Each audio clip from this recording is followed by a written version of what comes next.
As I see, there are different kinds of domestic violence, and what immediately comes to mind, this is physical violence, such as gross violence, but it all starts with small things, and just pushing person or just limiting his or her movements is already.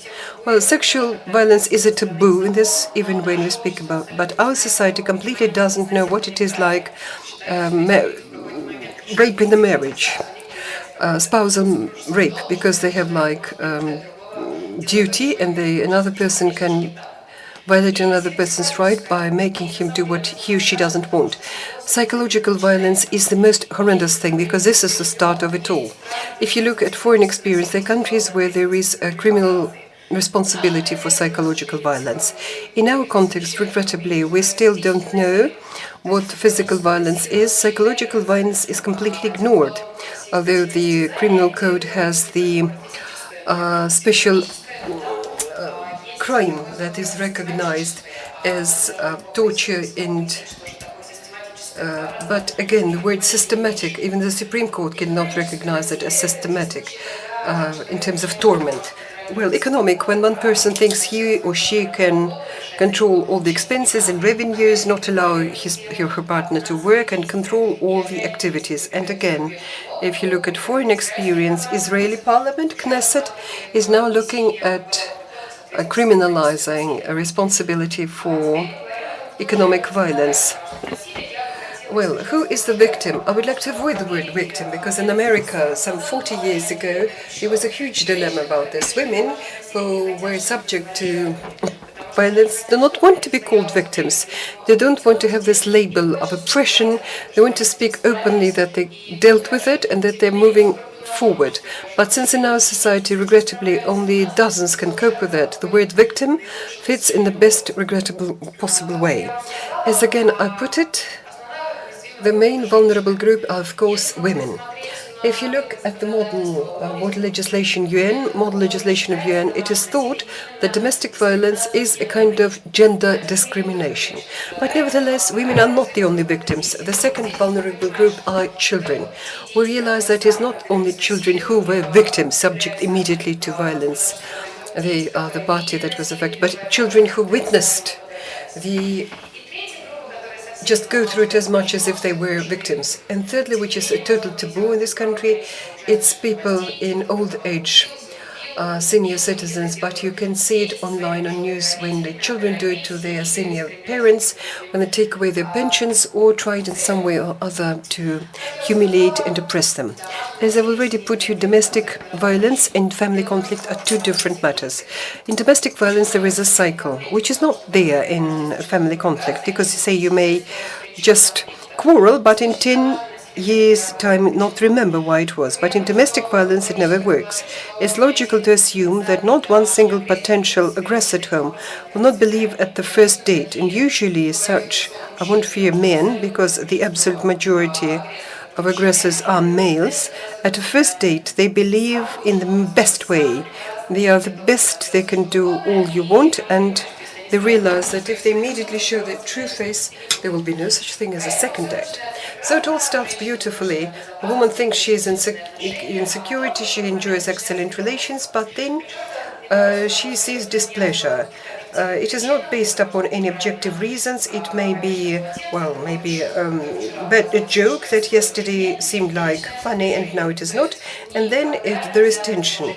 You can never assume what would follow next. What would be the reason? Then there is an incident. And if we speak about psychological violence, this is some kind of very aggressive squabble, but physical violence, these are exactly the cases where they use this physical violence, but after that, there's always stage 3, and psychologists call it honeymoon. It's clear that something awful has happened, and a woman can leave, but you can again become the best man, promise this would never happen, and that was a mistake. But the problem is that after stage 3, stage 1 necessarily follows it. And the longer people stay in these abusive relations, the more aggressive becomes this cycle, and the shorter becomes the honeymoon. It means that he beats you more frequently and apologizes less. But our society still perceives a woman through the prism of building only her family life. And if a woman defends a thesis, they first ask her, well, do you have a husband and children? And this is something that makes her feel she's not completely a woman if she has no family. And of course, if a man, when he courts her, when he behaved in a beautiful way, when he promised that nothing that would happen, you want to believe him. And you want to believe him that if you say behave in a very convenient manner, this can be avoided. As practice shows, it is not the case. But the problem is that, or rather, let me put it this way, if the problem exists, what do you do about this? And international experience shows that you can fight it and it's all clear. To do it, there are measures of legal regulation, therefore proper legislation, and for that purpose you need to amend traditional social behavior pattern. The problem is that only adopt the law and nevertheless not work with people's mind, not to work with the society, nothing would come out of it. Look at China, for example, or at India. India has one of the most advanced legislation to defend women's rights, but it's not working because it's just sitting on the shelf. And let's begin probably with social and cultural model of behavior. They are exactly myths and stereotypes that woman is to blame, that she should feel ashamed, that this is domestic business, that only family has to deal with. These may be religious and other interpretations, traditional, depending on context and whatever. If we speak about legal aspect, there is this thing as positive law. And the state has to defend people's rights irrespective of who is to blame, whether they are somebody they know or not. And in this context it is clear. If they are family, it must be something that, because if you were upset by somebody else, you can always run away home and feel safe and secure. But if this is a person with whom you share property, you have economic development, psychological dependency on him or her, it's much more difficult. In international law, there is a vast number of documents that ban violence. You can begin with the European Convention and General Declaration and Pacts and international social rights, economic rights. It's all there. There are special documents, but nevertheless, there is a fundamental document. This is a Convention on Liquidation of All Forms of Women. And domestic violence is perceived by UN as a discrimination, like gender-related discrimination. This convention was drafted in 1979. In 1981 it was adopted, and the Soviet Union was one of the first states to ratify the convention. Nevertheless, as of today, the law against domestic violence is what over 120 countries have, and Russia doesn't have it. It turns out that, the Russian legislation deliberately doesn't want to protect women against domestic violence. What goes on in Russia? As I said, there is not a law against domestic violence, and I will discuss it in greater detail. Nevertheless, violence is happening in one family out of 4. If we speak about official statistics, which it's very difficult to obtain, up to 40% all severe violent crimes is happening within the family. What should be your haven of safety, is becoming one of the most dangerous places. That is your family. It's important to point out that there's a high level of latency. We can say that about 70% of cases are in the shadow. Nobody classifies them as domestic violence. And instead of adopting that required law, and since the time that the Russian Federation, this initiative never reached. Instead of adopting the law, in February we saw decriminalization of domestic violence, and I suppose many of you have heard about this. The point is that this article in the criminal code, paboi, or domestic beatings, is now matter for administrative code. Mostly the courts fine the family and becomes a further burden. So if a woman is beaten, she has either to telephone the police and then pay 3,000 to 5,000 rubles to the government, or keep hush. Not many people can afford to systematically pay these fines. And in principle, the understanding of people in the streets, domestic violence, and it's just a felony. So in other words, or tort, it's just like, wrongful parking. We strongly need a law, and we need to go to see the deputies, write memos to explain what it is, why the special Duma committee, they don't understand how important it is, although there are only women there, they don't want to do something to, at least for this law to pass the first reading. What's the difficulty now? The thing is that all things that now become as part of domestic violence is something for private prosecution. It means that the party affected, the victim, has to first go and make a statement that it was battered, then prove that her offender battered her. So if somebody stole something from you, the prosecution would do that. But if they beat you, you have to do it on your own.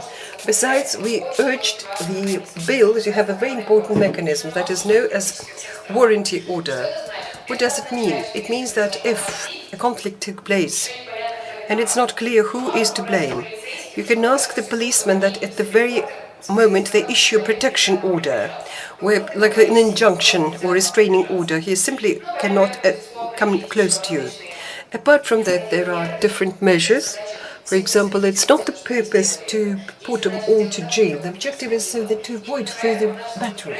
That is why our law is just to prevention, family and domestic violence. And when we hear first bells, we should make affordable legal and psychological support.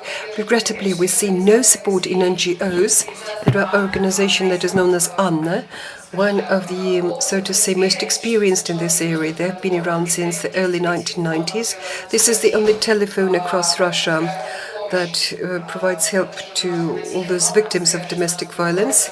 But in late 2016, it was recognized as a foreign agent. So it's all pretty sad, but we move over to item 2, because I really have little time. As I say, we cannot do anything unless we work with this socio-cultural pattern of behavior. How do you do about this? We should explain that it affects everyone. We should explain that you can't be silent about this. You should realize that women are silent exactly because they know if they go to court or anywhere, people would tell them that they are to blame, and it is their parents and close families say that you are to blame. You'd better hush. And these women come to police, but there are also representatives of our society that also believe that it is family business, that should not, it just be addressed within the family. Foreign experience says there are a number of ways to put it. I've just put several of them, but you can take several hours to tell you about successful campaigns. Everybody remembers what color was the dress, blue or golden, but here it says you should look at important things, not the things that do not matter. And I like the option which you see down below. This was in Britain, where they drafted this sort of banners, and the thing is that on top of that banner there is a video camera. And when people look into the camera, a woman loses bruises, but when she turns back, it means that you should not be silent, that they should always respond to that. That's about it, I suppose, and I will try to very rapidly speak about our project. As I put it, I could not even imagine that I would ever do something like this. I'm so lucky because I've never seen violence in relations or anywhere, or for me it was something marginal, something that had to do with, poorly successful groups and population.